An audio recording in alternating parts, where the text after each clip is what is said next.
and welcome to our channel Med Study. In this video, we are going to see about respiratory rate, which is one of the vital in examining a patient. So let's get started. Respiratory rate is the number of breaths taken by person per minute.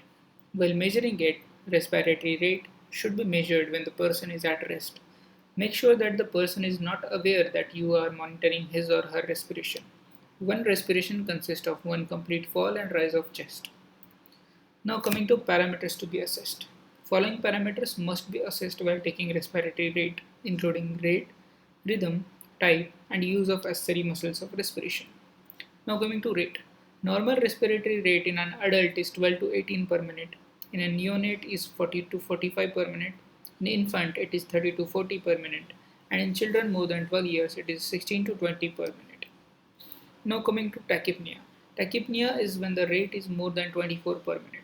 It is seen in physiological conditions like exertion and excitement, while in pathological conditions like fever, pain, anemia, anxiety, etc.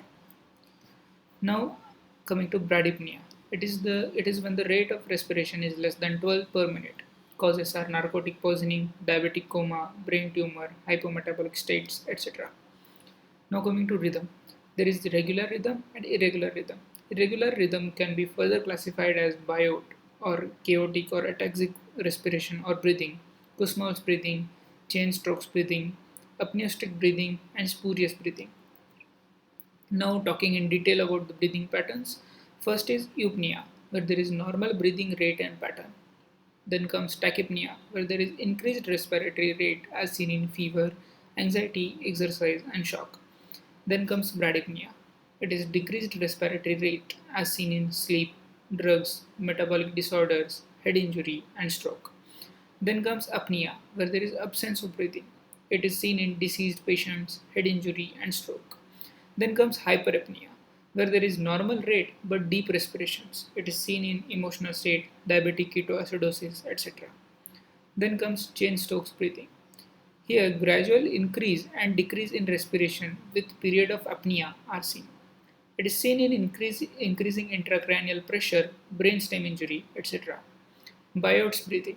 It is rapid, deep respirations with short pauses between the sets. It is seen in spinal meningitis and many CNS causes as well as in head injury. Then comes Kussmaul's breathing. Here there is tachypnea as well as hyperapnea. It is seen in renal failure, metabolic acidosis, and diabetic ketoacidosis. Then comes apneustic breathing, where there is prolonged inspiratory phase with shortened expiratory phase. It is seen in lesions of brainstem. Now coming to type of respiration. There are two types. These are abdominothoracic and thoracoabdominal. Abdominothoracic type is normally seen in males and children, while thoracoabdominal type is normally seen in females. Abdominothoracic type of respiration is abnormally seen in pleurisy and lung collapse, while thoracoabdominal type of respiration is abnormally seen in peritonitis, severe ascites, and diaphragmatic palsy. Now coming to accessory muscles of respiration. These muscles assist but do not have a primary role in respiration. These include sternocleidomastoid, pectoralis major, pectoralis minor, serratus anterior, etc. Then coming to breath sounds. There are primarily two types of breath sounds, which are vesicular breath sounds and bronchial breath sounds. Vesicular breath sounds have inspiration longer than expiration. Inspiration is louder than expiration. There is no gap between inspiration and expiration. It is heard best at the bases of lung. Here we can see inspiration is longer and louder than expiration. Then comes bronchial breath sounds. It is mimicked by listening over the trachea. These are louder than vesicular breath sounds. Inspiration and expiration have same loudness. Inspiration and expiration have same duration, but there is the gap between inspiration and expiration. Here we can see inspiration and expiration both are of same loudness and duration with a gap between inspiration and expiration. Now coming to wheeze. It is expiratory sound due to obstruction of intrathoracic airway. Then comes stridor. It is an inspiratory sound due to obstruction of extrathoracic airway. Now coming to Lieber-Mister rule.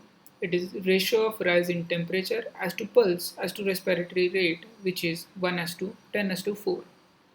Apnea is the cessation of respiration for at least 10 seconds. Hypopnea is 50% reduction in airflow for at least 10 seconds. Then comes platypnea. It is dyspnea relieved on lying down. It worsens on standing or sitting.